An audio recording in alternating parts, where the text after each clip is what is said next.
asked after writing this book, and a few of them were from young people who had decided after reading it to study linguistics, and that pleased me no end. I mean, I really enjoy the idea that I had inspired a few people to do that. That was very gratifying. But in answer to your question, I've often wondered, and I've often been asked, why I'm so interested in languages in the first place. And I think there are several reasons. For one thing, I grew up in the Netherlands, right? I'm from the Netherlands.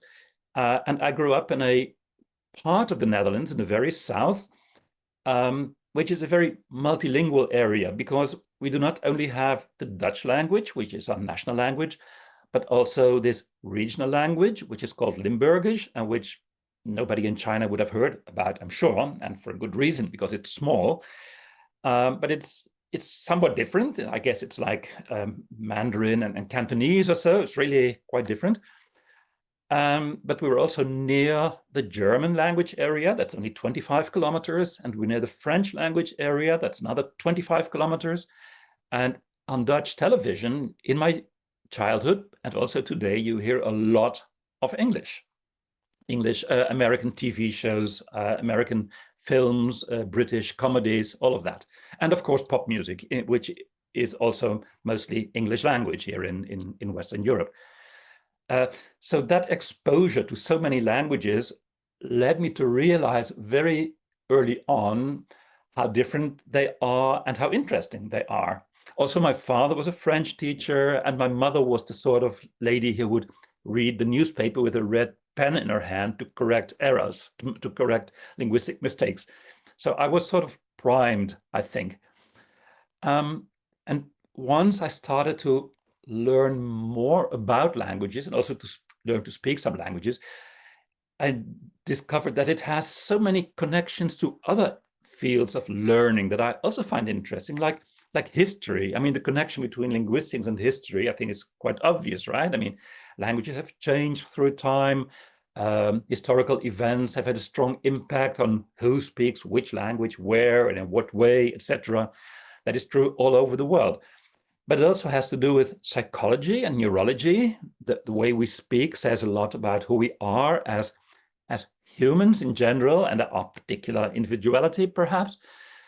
There is a strong connection with literature, obviously. Literature is written in language, but you also see the changes in language through history. I mean, I can't read Chinese, not at all, but I know that when you take old Chinese poetry, it is very different from modern poetry, and that is very interesting to study. I mean, I know that about my own language, but I'm absolutely sure that is even more true for Chinese with its long, very long history. Then there is the link with politics and administration. I mean, governments will choose official languages, and they will regulate perhaps official languages, and they will give co-official status to some regional languages, etc., etc. There's also economics. Languages spoken by economically strong countries will spread, whereas languages spoken in weaker countries or poorer countries will have less impact on the outside world. There are all these sorts of connections, which I find very interesting. There's yet another thing, and that's very personal, very individual, but it may also be true for some of your for our listeners. Personally, I have a sort of analytical sort of mind. I like to pick things apart in my head. Now, one possible outlet for that sort of talent or tendency would be to work in technology. But for technology, you need to be good with your hands, and I am not good with my hands. I'm the sort of person who can pick apart a thing, but not reassemble it, because all the parts will be broken, and there's just no way I can repair anything. So I'd better stick to analyzing it in my mind, in my head. And you can do that very well with languages. You can't break languages. They will always remain intact. But then it could have been something else, of course, like geology or ornithology. But in my personal case, it was linguistics. So that's where my interest comes from, my being interested in languages. And then the journey went on. I became a journalist for very different reasons. I wanted to write about different issues, more like sustainable development and things like that. But at some point, this interest in language crept into my writing, and it has remained there ever since. And you mentioned the fact that indeed you've done your research very well. I was a singer for like 8 or 9 years, a singer-songwriter. And that is because I like to write, well, I try to write nice language, beautiful language. I try to write in a maybe poetic, but also humorous way. That's just part of my character, of who I am. And I have tried to do that in Lingo. And well, it's up to the reader to decide if I have managed to do it, but that's where it comes from. I have this desire to use language for something that is beautiful and entertaining, as well as informative and enlightening. So that is, I suppose that's the journalist in myself. I want to give people information, and the singer-songwriter wants to entertain.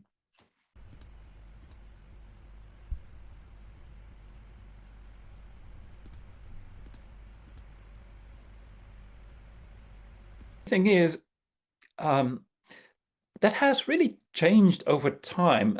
I wrote my first book about languages in the late 1990s, so that's over 25 years ago. That book was published only in Dutch. It would not be, you can't find it in English. And back in those days, it was quite hard to find good information. I mean, of course, there were libraries, good libraries, and there were experts at universities and places like that. But to find good information about specialized issues such as languages and small languages, that was a really time-consuming job. And that, of course, as we all know, has changed completely. I mean, nowadays, information is everywhere, and it's so accessible online. It's so to speak, sloshing all over the internet. Both the information itself and also references to additional scholarly sources. So research has really become much easier. However, I'm not suggesting that everyone can do it or that everyone can do it equally well, because you still need knowledge to separate, well, as I say in English, the wheat from the chaff, to separate, to distinguish what's good information from what's bad information, and what's reliable and what's not reliable. And even today with AI, with artificial intelligence, that's still true, because AIs are brilliant in their way, but they also make brilliant mistakes. I mean, and you probably, well, I'm sure you know that these AI platforms, they can hallucinate very convincingly. So you really have to still have this scholarly attitude, this critical scholarly attitude, and a willingness to verify everything that AI will throw at you. Because otherwise you are not using AI, but you're used by it, so to speak. You're tricked by it. Okay, so that's the research part. There's the writing part, which is really different. I mean, first there's the research, and then there's the writing. Yeah. And that hasn't changed so much. I mean, the last big change was the personal computer, but that has been around for over 30 years now. And in writing, I think style is as important as it has always been. Weaving the information into a good story that will grip the reader, hopefully, and enlighten, inform the reader. That is as important as it ever was, and perhaps even more so, because nowadays readers are really spoiled for choice. I mean, there's so much for them to choose from. There are all these well, I mean, of course, I don't know what is available in Mandarin. I'm guessing that is a lot. I'm familiar with the English-speaking world, and there are so many books and videos and podcasts and whatnot.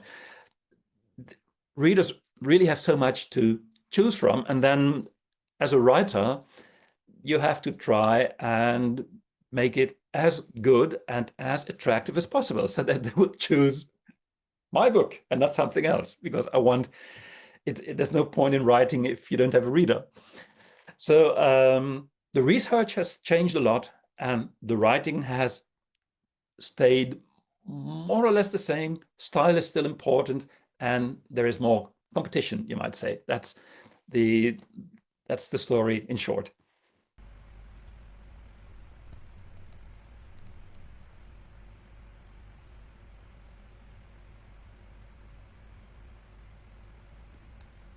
Can really, I have to speak mostly from my own personal experience. I mean, you brought up how it was viewed in the 70s, well, how it was viewed by the behaviorists, by Chomsky, and I think actually within linguistics, the views are changing at this point. I think there is more emphasis on I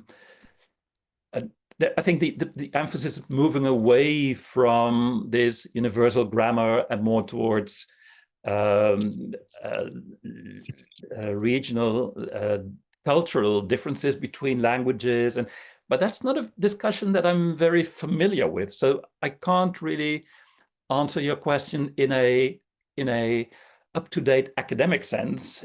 My answer will be more about the experiences I've had with language learning myself and talking to other people who have learned languages. I hope that's not too much of a disappointment. And one thing that I've really found is that to become really fluent in a language, there is no other way than spending a lot of time with either native speakers or other people who are very fluent. I mean, not necessarily native speakers, but people who are very proficient in this language. It's just a matter of, well, racking up the miles, learning by doing. There's just no alternative, I think.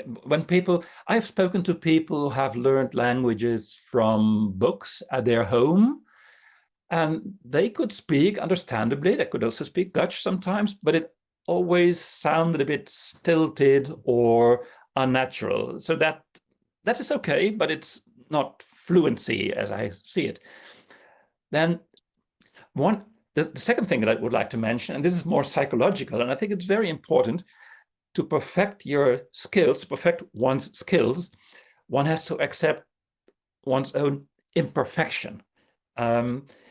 And I find it very uncomfortable, very unpleasant to speak a language badly, which is what you do at first, right? I mean, the first year or years you speak a foreign language badly. And it's a major reason why I haven't achieved fluency or even practical working skills in most languages that I've tried to learn. I've mastered some, but I've certainly mastered fewer than I would have liked. There are only 3 that I can speak fairly well, except my own mother tongue, I mean. And that is because I was forced to go through that very uncomfortable phase of making many mistakes. I mean, when I was a teenager, I was in love with a German girl. So you want to talk, you have this very strong motivation to talk. So after a few years, I spoke German really well. And to this day, I feel comfortable in German, even though I sound a bit like a teenager and not like the 59-year-old man that I am today.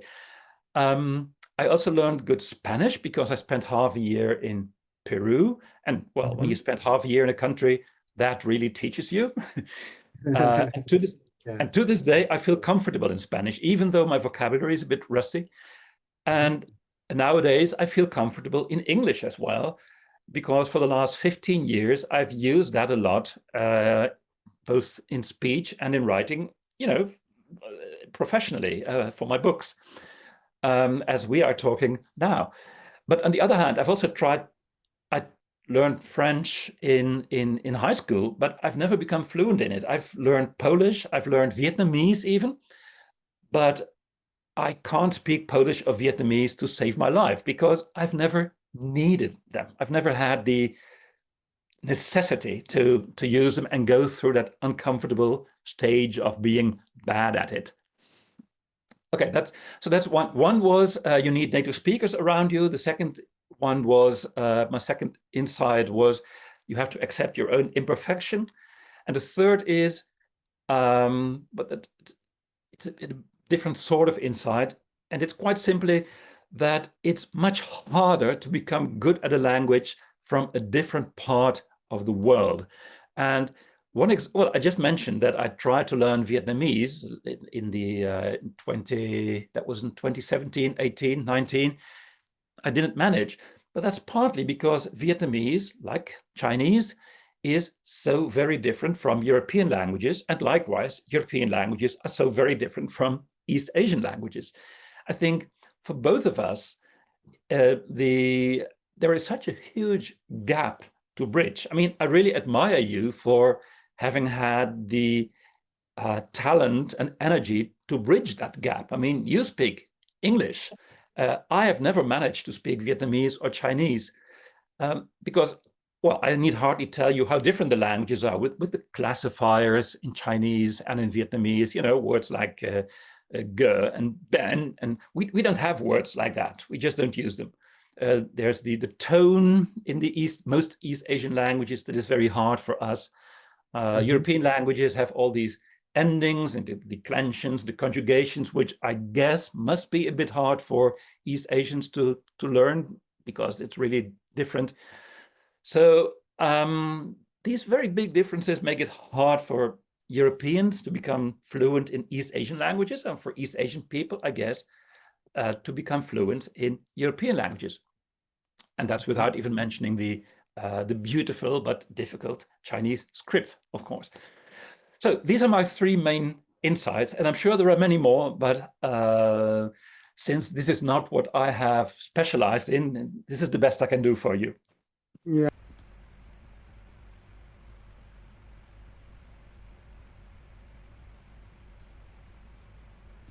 Lingo, and also my other book, Babel. I was struck, which you know very well, don't you? I was struck by the cultural differences when it comes to language. That was, well, yeah, I guess that 25 years ago, I really wasn't so much aware of that. And it's even within Europe. I mean, Europe is a small continent, right? I mean, Europe has fewer people than China.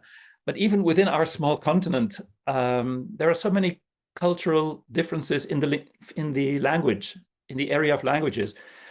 But when it comes to East Asia, I'm not very familiar with East Asia, so I could think of one big difference, and that is the fact that in East Asia there is a strong tradition of calligraphic writing, which is part of the linguistic culture, right? And in Europe, we don't have such a strong tradition of calligraphic writing. There's a very strong tradition of typography, of developing new fonts, but not so much the handwriting. That's very much in China, I think also in Japan, Korea, and in the Arab world as well. Those two parts of the world have a very strong calligraphic tradition, not so much in Europe. But let me mention a few differences within Europe, because after all, this book, Lingo, is about European languages. One thing that has always struck me is that in France and also in other French-speaking countries, there is a very elitist approach to languages and very prescriptivist, very rule-centered. French speakers are really very attached to the rules of grammar and spelling and pronunciation. When a person does not speak just right, exactly as they do in Paris, it's very hard for them to be taken seriously in French culture. And that may be changing a bit nowadays. I don't want to overstate it, but it's certainly an old tradition in French that you still feel when you talk to people. They really have a very strong attachment to the niceties and formality of their language. Whereas, for instance, in Norway, even though Norwegian people are really interested in their language, they are very tolerant when it comes to different pronunciations. They like people to speak their own regional dialects, even in formal situations, even in media, even on stage and theaters. So that's really exactly the opposite of what you see in France. Another difference between European languages is that some, for instance, Italian and Spanish, the speakers of those languages do not easily accept new loanwords from English, for instance. They do have loanwords, both from English and other languages, but it's a trickle rather than an avalanche. I mean, they don't accept all that many. Whereas in some other languages, including my own Dutch, but also German nowadays, and even colloquial French, perhaps not official French, but colloquial French, there are lots and lots of English loanwords. And people will even use English words that they happen to know, that they like, and they will just insert them into their Dutch or German conversation. You don't find that so much in Spanish and Italian, I think, or in Polish. It really depends on the language and on the language culture. Mm-hmm. Then yet another difference is that in some linguistic areas in Europe, there is a strong acceptance of spelling reform. Again, Norway is a good example. My own Dutch is a fairly good example. Whereas in other languages, spelling reform is simply off the books. And that is just not acceptable, just not possible. And perhaps the best example of that, unfortunately, is English. I mean, English could really do with a good spelling reform, but it's never going to happen. There is no authority to do that. There is no expectation of that happening. There's also the problem of there being so many countries now speaking English with slightly different accents. So English is going to be stuck with its current spelling, probably for good. Whereas Norwegian, for instance, has seen many spelling reforms in the course of the 20th century, maybe even the 21st, I'm not sure. There's one more European tradition that linguistic cultural tradition that I would like to mention, and it's an unfortunate one. For more than 200 years now, we here in Europe have had this idea that every country needs its own language, one language, and that every language needs its own country. And of course, in reality, that is not exactly the case. There are quite a few linguistic minorities which do not have their own country.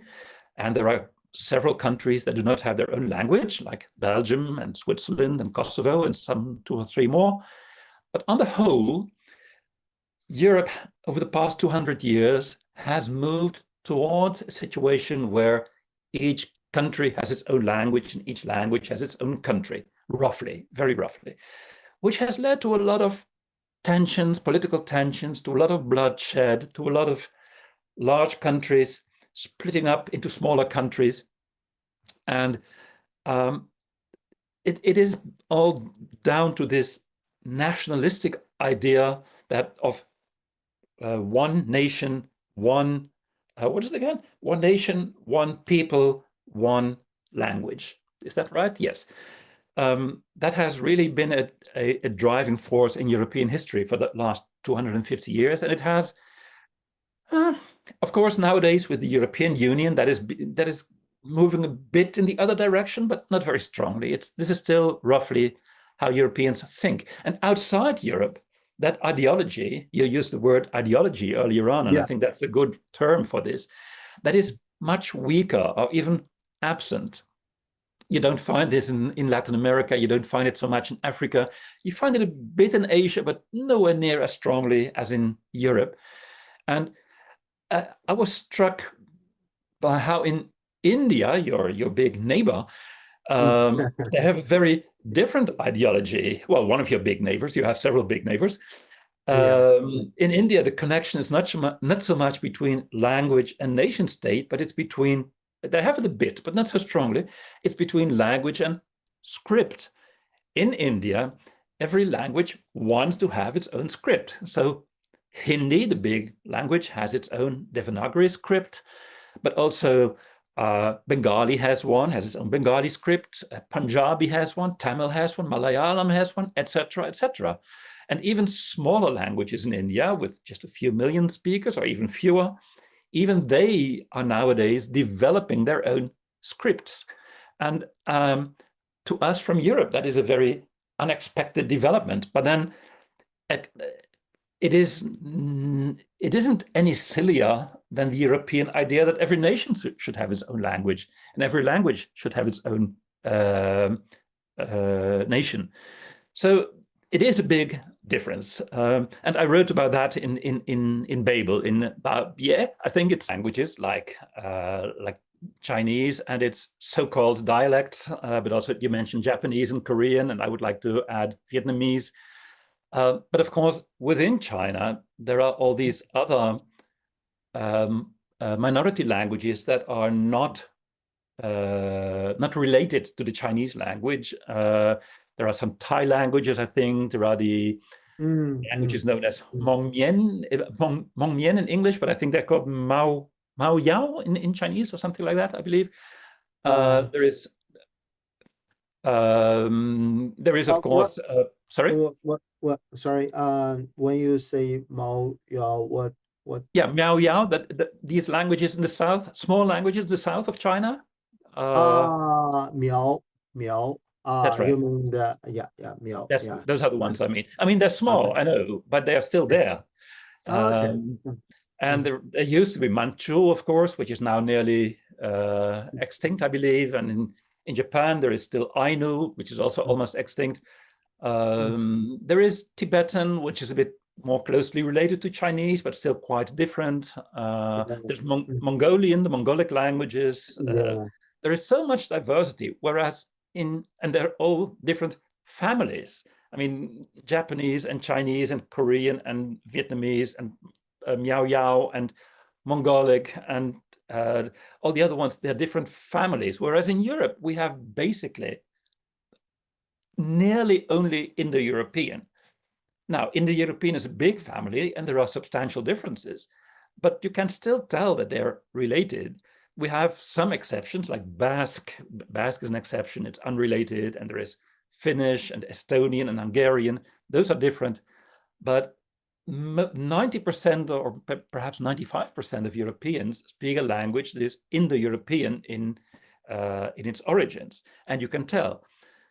Moreover, over the past 2,000 years, these European languages have become even more similar because of our shared history.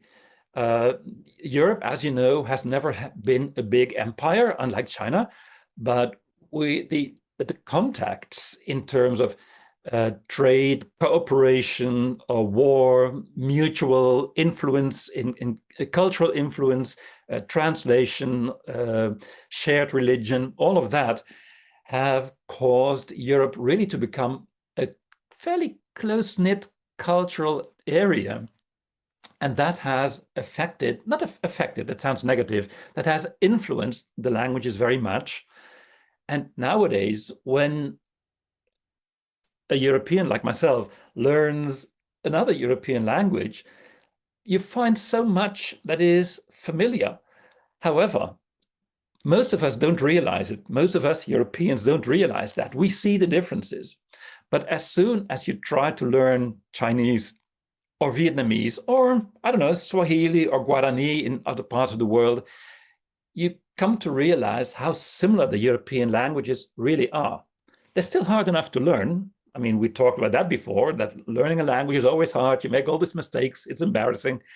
But really, they are pretty similar. Linguistic diversity between Japanese and Chinese and Vietnamese and Manchu and Tibetan and Mongolian is much, much bigger than here in Europe. Of course, Chinese has influenced Japanese and Vietnamese and Korean in particular. There are very clear signs of influence, partly in the script, but especially in some of the vocabulary. So there has been some leveling in East Asia as well. But I think that's especially the smaller languages like Mongolian and Miao Yao and the Thai languages are still very different from Chinese. And you also mentioned, if I may, you were asking about the evolution of language and how some of them, or many of them even, may go extinct. I am actually writing a book about that, so maybe we can talk about it again in a few years, but let's talk about it now as well.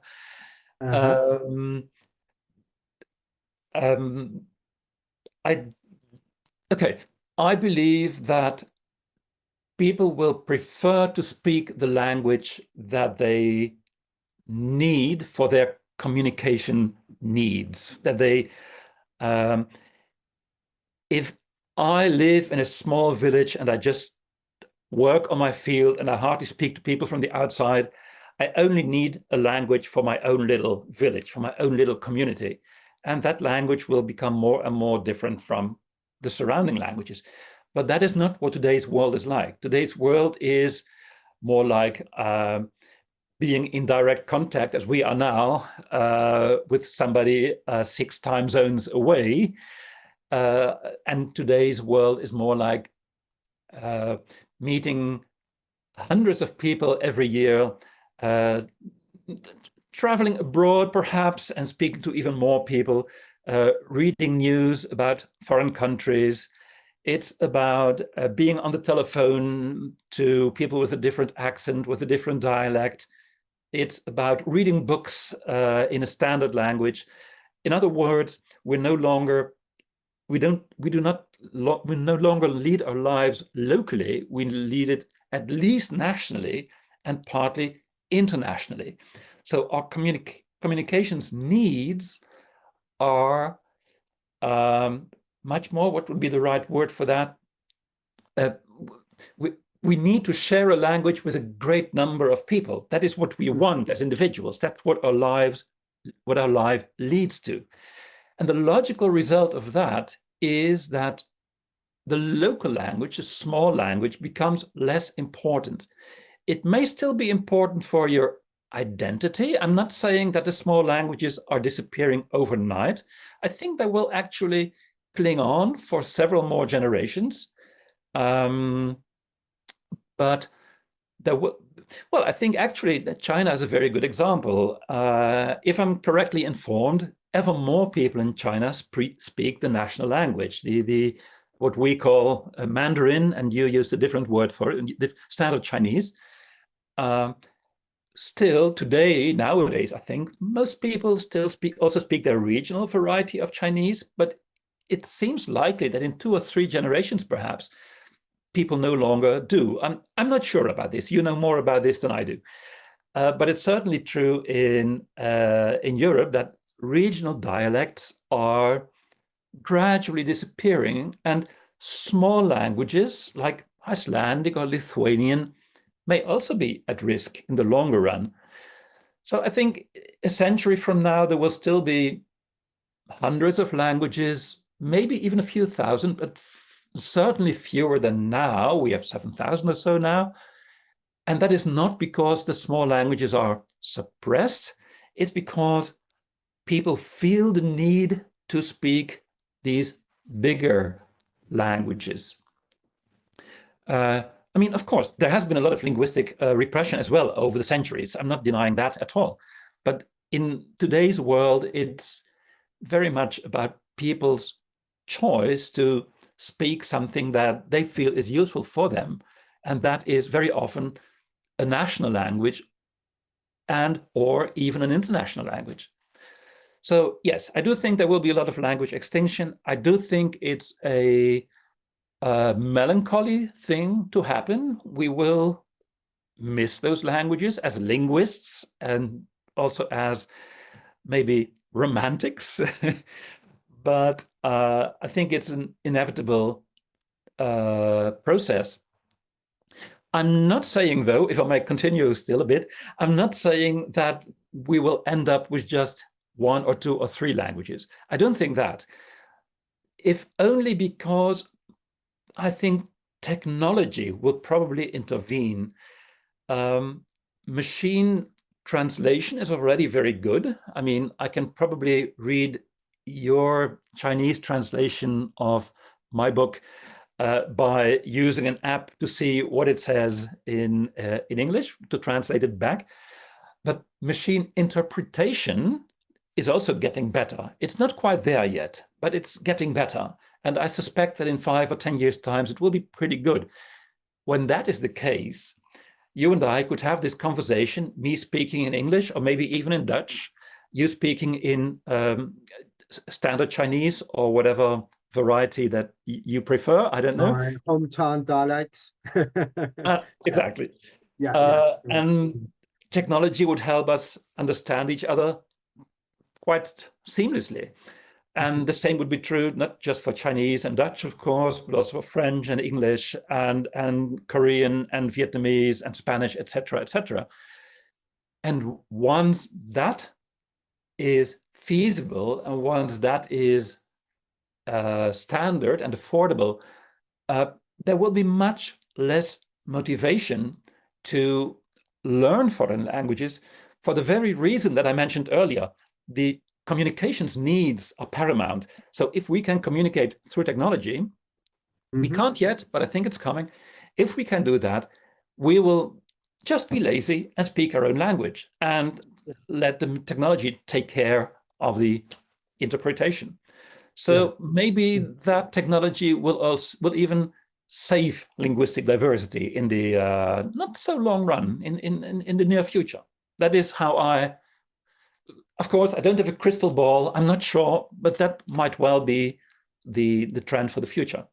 I mean, in a conversation, there is this whole flow of body language, intonation, all sorts of subtleties that may be missed in translation, perhaps. So I wouldn't be surprised if the AI interpretation will always be second rate compared to direct communication. But I think that most people who learn the language basically for very pragmatic reasons, to buy and sell or to be able to travel, things like that, that those people will lose the motivation to learn languages, whereas people with a keener interest in culture, in literature, in international context, they may still benefit from language learning, but that the number of people will be far smaller than today. It is my suspicion, is my hunch.